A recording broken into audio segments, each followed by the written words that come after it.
Learning English is a big journey. We can improve our English with such a beautiful story. Let's listen to this story. It will improve your English speaking skills significantly. Do you want to improve your English? Do you want to speak English more fluently? You see, the English language changed my life. I was born in Hong Kong, so English is not my first language. My first language is actually Cantonese. My second language is Mandarin because my mother is from Taiwan, and my third language is English. When first immigrated to North America, I couldn't speak a word of English. I know some of my fans tune into my videos because they want to learn how to speak English. I find that interesting. So today, I want to share with you 5 steps to improve your English fluency. These are the 5 things I did to learn English. Step 1. To improve your English fluency is actually very simple, and that is, don't give a damn. That's right, don't give a damn. Speak whenever, wherever, and however. It doesn't matter if you speak with an accent. I still speak with an accent, and I talk to tens of millions of people every single month. It doesn't matter. Forget how people might judge you. Forget what people might think of you. It doesn't matter, just speak as much as you can. If they don't understand, you say it again. You just keep saying it. I remember because I spoke with such a thick accent, it sounded like Jackie Chan. I can still speak with some Chinese accent like, hey, yeah, this, then that, like that kind of stuff, but you just speak. You just speak as much as you can because that's how you get comfortable. Step 2. Understand the culture. To understand philosophies, you need to understand the language. When I learned English, I also learned a lot about the culture, about business. Of course, that's what I do. So, language is not just something that you use to communicate. Language is also something that can train your mind, so understand that. Step 3. Immersion. You have to immerse yourself. When I was learning English, I would listen to music every single day. I would listen to English music, English songs, and try to sing along. It was very difficult, and I was listening to rap music, which was way too difficult, so I gave that up. I was watching English movies without subtitles, and at first, I wouldn't understand. I would understand maybe 5% of it. Then, as my English improved, I noticed I would understand the movie more and more. So, you have to immerse yourself. Talk in English, listen to English music, watch English movies, do as much of that as you can, and naturally, you'll pick up the slang, the stories, the phrases. Make it fun. It doesn't have to be studying, make it fun. Talk to people who speak English, interact, connect, read, watch, listen. That's how you get good. That's how I got good. Step 4. To improve your English fluency is to hang out with people who speak English. I know it sounds obvious, but that's how you do it. In college, I saw Chinese students only hang out with Chinese students, Korean students with Korean students, and Japanese students with Japanese students. I did the opposite. I hung out with people who spoke English.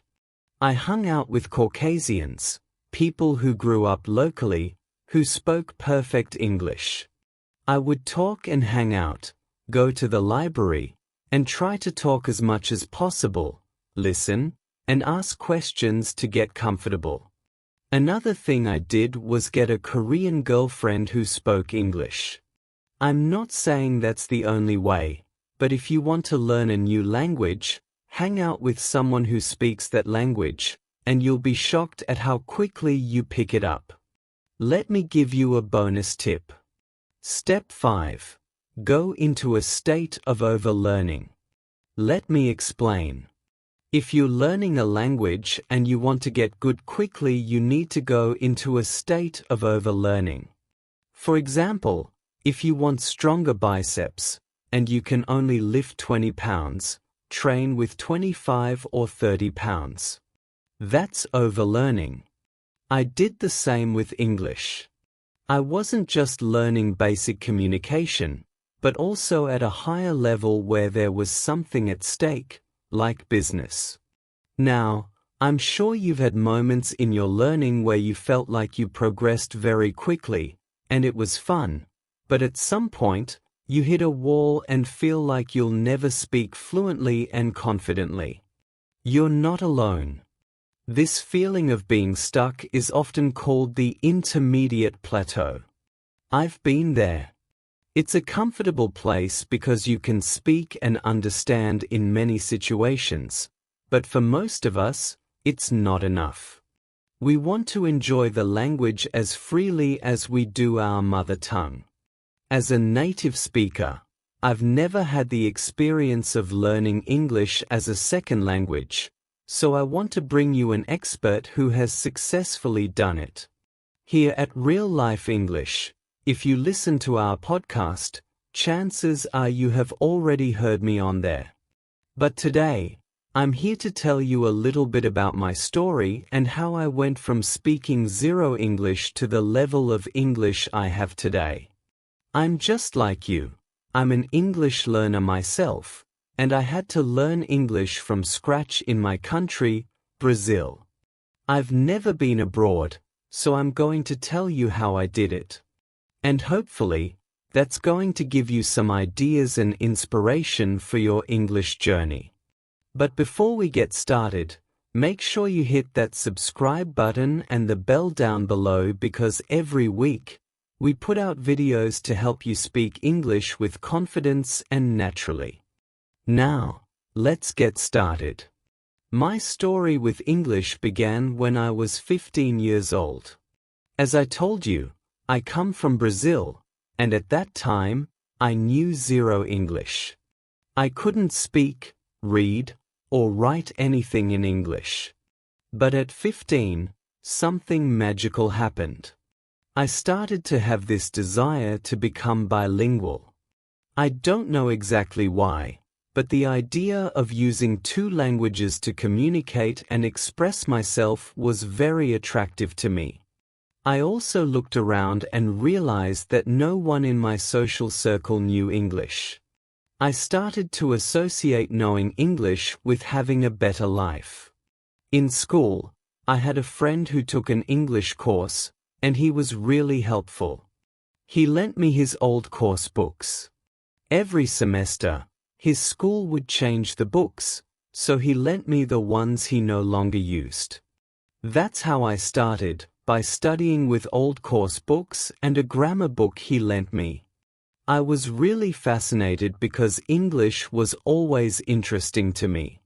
I actively studied it, reading and copying stuff from the books, and using another language to write and communicate. However, my speaking was really bad at that time. I would try to read out loud from the books, but the words wouldn't flow, and I had no idea how to pronounce many of them. It was frustrating, but I kept going. I did this for 3 years, from 15 to 18. Most of the time, I studied with books. That was the first mistake I made. It took me too long to start speaking. Nowadays, we have many more resources, like apps. Speaking of apps, I can tell you about the Real Life English app. With the app, you can have conversations with people from all around the world at the touch of a button. Plus, you can listen to our podcast with transcripts. It's amazing, and I wish I had it when I was learning English 20 years ago. When I turned 18, something magical happened in my life. I started working, and my work experiences were crucial in my English development, especially my speaking and listening skills. My first job was at a drugstore, where I worked as a cashier. This drugstore was special because my peers quickly noticed me studying English during lunch. I became the English guy at the drugstore, and every time a foreign customer came in, I was the one called to help. These interactions, though small, were incredibly useful. For example, one time, an American customer corrected me when I mispronounced abroad. These corrections helped me improve. Another significant job was working at a call center, where I spoke to Americans on the phone for 6 hours a day, 6 days a week, for a year. This was like my version of living abroad. It was my version of an exchange program, speaking to natives every day. This helped my speaking and listening skills tremendously. I only got that job because I already knew enough English from years of study and practice. My immersion in English became serious. Everything I did was in English, watching movies, listening to music, reading. I loved rock and roll and always listened to my favorite bands. With my first paychecks, I bought DVDs to watch movies and series in English. If you want to know my exact step-by-step process to improve your English with movies and TV series, let me know in the comments. I can make another video in the future explaining how I did it. Finally, one weird thing that happened in my life was becoming an English teacher. I started teaching English at 21, and I've been doing it for 14 to 15 years now. Teaching English and helping people with their English was an experience that helped me master the language to a whole new level. When you teach, it's like learning again. You have to prepare, study, and find different ways to explain things. This mental process helps you understand the topic better so you can explain it to your students. It's a win-win situation. You revise the information and study it again, and the other person learns new stuff. I've had the pleasure of working with wonderful, more experienced teachers over the years.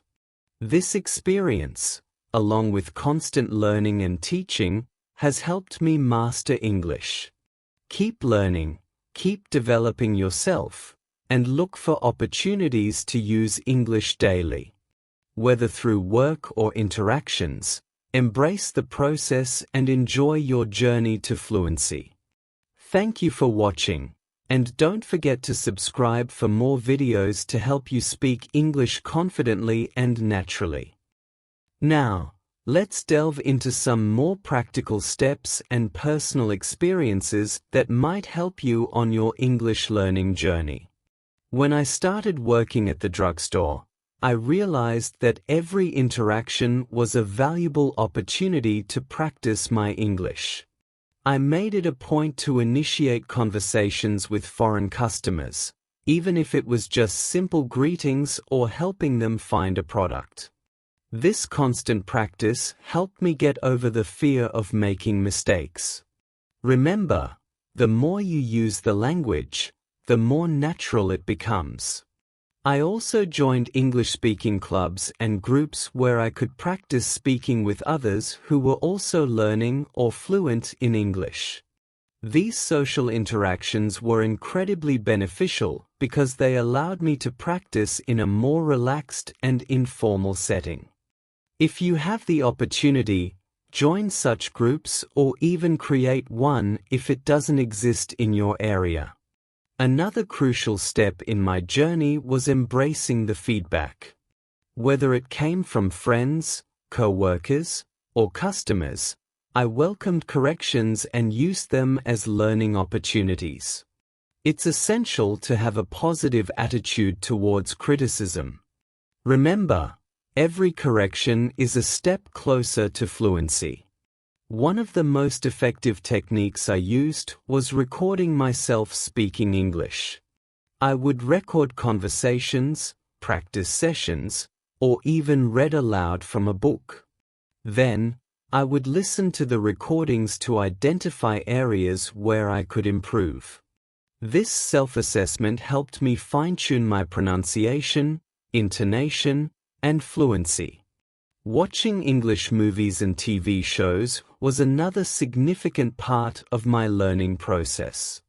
I would watch them with subtitles initially and then without, trying to understand the dialogues and mimic the actors' speech patterns. Shows with natural, conversational English were particularly helpful.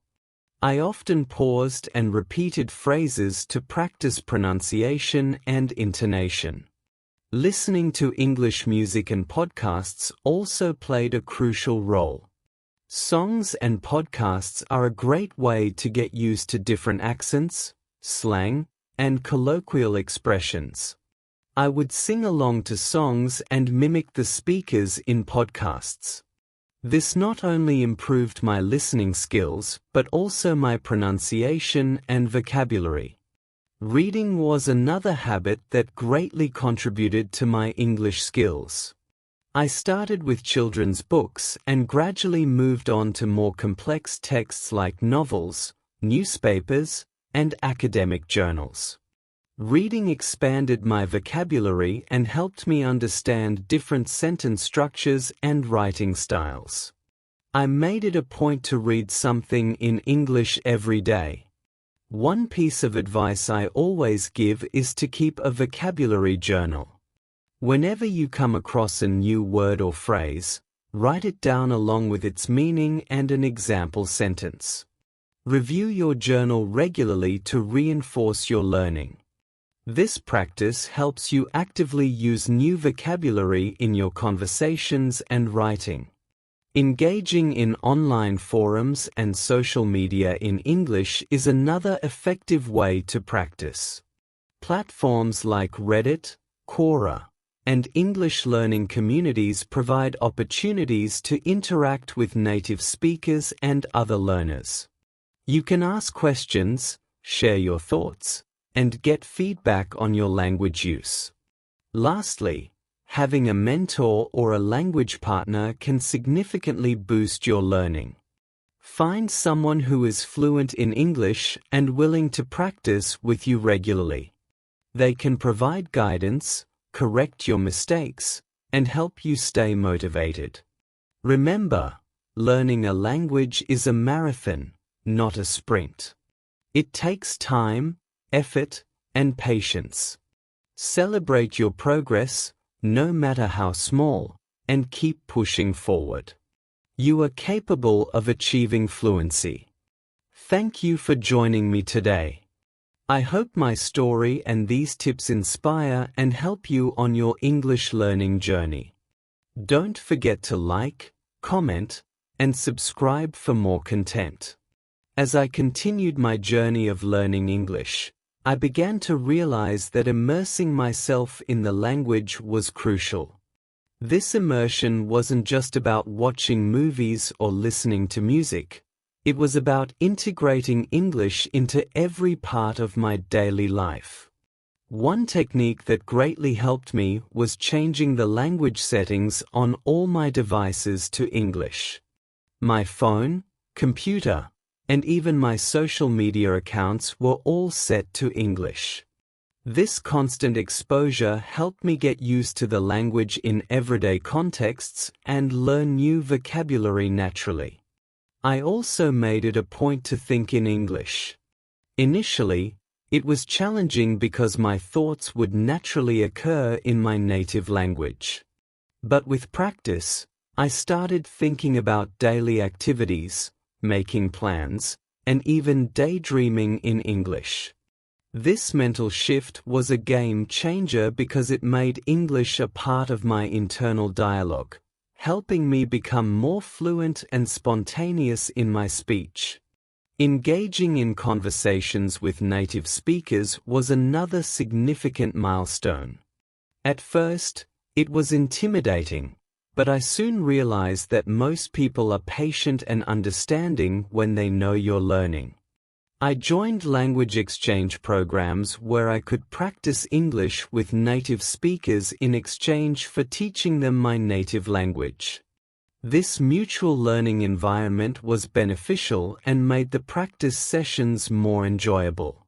Traveling, although not always feasible, can provide an excellent opportunity for immersion. Even short trips to English-speaking countries can expose you to different accents, dialects, and cultural nuances. If traveling is not an option, virtual travel through documentaries, virtual tours, and travel blogs can also be effective. Writing in English was another area I focused on. I started by keeping a daily journal where I wrote about my day, my thoughts, and my feelings. This practice helped me improve my writing skills and allowed me to express myself better in English. I also participated in online writing communities and forums where I could share my writings and get feedback from native speakers. Another tip that I found incredibly useful was learning idiomatic expressions and slang. These are often not taught in traditional language courses, but are essential for sounding natural and understanding casual conversations. Watching sitcoms, stand-up comedies, and reality shows helped me pick up these expressions. I made a habit of noting them down and using them in my conversations. In addition to informal language, I realized the importance of understanding in using professional and academic English. This was especially important for my career. I started reading industry-specific articles, research papers, and attending webinars and conferences conducted in English. This exposure not only improved my language skills, but also kept me updated with the latest trends and developments in my field. Public speaking was another area I worked on. Initially, speaking in front of a crowd was daunting, but I joined the local Toastmasters Club, which provided a supportive environment to practice public speaking. Preparing and delivering speeches in English helped me gain confidence and improve my ability to articulate thoughts clearly and concisely. Teaching English, as I mentioned earlier, was a turning point in my language learning journey. Explaining concepts, grammar rules, and vocabulary to students reinforced my own understanding and mastery of the language. It also taught me patience and empathy, as I could relate to the struggles of my students. Teaching is indeed a two-way street where both the teacher and the students learn from each other. Consistency and persistence are key when learning a language. There were times when I felt demotivated and frustrated, especially when I hit plateaus in my learning. During these times, I reminded myself why I started learning English in the first place. I also set small, achievable goals and celebrated each milestone, no matter how small. These little victories kept me motivated and moving forward. Finding a community of fellow learners was another source of motivation. Being part of a community where everyone is working towards the same goal creates a sense of camaraderie and support. We shared resources, study tips, and encouraged each other. This sense of belonging and shared purpose made the journey less lonely and more enjoyable. One of the most important lessons I learned was to embrace mistakes. Making mistakes is a natural part of the learning process. Instead of being embarrassed or discouraged, I viewed mistakes as learning opportunities. Each mistake was a step towards improvement. This mindset shift made a significant difference in my confidence and progress. I also experimented with different learning methods to find what worked best for me. Some people learn best through visual aids, while others prefer auditory or kinesthetic methods. I discovered that a combination of reading, writing, listening, and speaking worked best for me. Using a variety of resources and methods kept the learning process interesting and effective. Setting specific, measurable, attainable, relevant, and time-bound, SMART, goals helped me stay focused and track my progress. For example, instead of a vague goal like improve my vocabulary, I set specific goals like learn and use 10 new words each week. These concrete goals gave me a clear direction and a sense of accomplishment as I achieved them. Incorporating English into my hobbies and interests made learning more enjoyable. I love cooking, so I started watching cooking shows and reading recipes in English. I also enjoy sports, so I followed English-speaking sports channels and read sports articles. Connecting language learning with my passions made it feel less like a chore and more like a fun activity. Practicing mindfulness and relaxation techniques helped me manage the stress and frustration that sometimes come with learning a new language. Techniques like deep breathing, meditation, and positive visualization helped me stay calm and focused, especially during challenging moments. Learning about the culture associated with the English language was also enriching. Understanding cultural references, humor, traditions, and etiquette gave me deeper insights into the language and made my interactions more meaningful. It also fostered a greater appreciation and respect for the diversity within English-speaking communities. Using technology to aid my learning was a game changer. Language learning apps, online courses, and virtual reality experiences provided interactive and engaging ways to practice English. These tools offered flexibility and convenience, allowing me to learn anytime and anywhere. Reading extensively in English was another practice that significantly improved my language skills. I explored various genres, from fiction and non-fiction to poetry and technical writing. This not only expanded my vocabulary but also exposed me to different writing styles and perspectives. Book clubs and reading groups were great for discussing what I read and gaining deeper insights. Developing a routine was crucial for consistent progress. I dedicated specific times each day to different aspects of language learning. For example, mornings were for reading and writing, afternoons for listening and speaking practice, and evenings for watching English shows or interacting with language partners. This structured approach ensured balanced and comprehensive learning. Engaging in creative activities like writing stories, poems, or even song lyrics in English tapped into my imagination and made the learning process more enjoyable. Creativity allowed me to play with words and expressions, making the language more personal and memorable.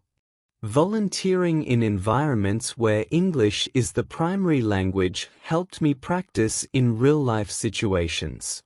Whether it was helping at community events, tutoring others, or participating in local organizations, these experiences provided practical, hands-on practice and enhanced my confidence. Reflecting on my progress regularly helped me stay motivated and identify areas for improvement. I kept a language learning diary where I noted my achievements, challenges, and goals. Reflecting on my journey reminded me of how far I had come and inspired me to keep pushing forward. Finally, maintaining a positive attitude and believing in my ability to learn English was essential. Self-doubt and negative thoughts can hinder progress. I practiced positive affirmations and surrounded myself with supportive people who encouraged and believed in me.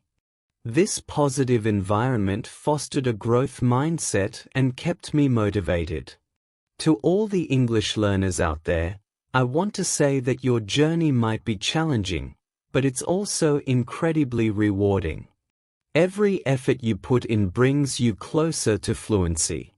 Remember to be patient with yourself, stay consistent, and celebrate your progress.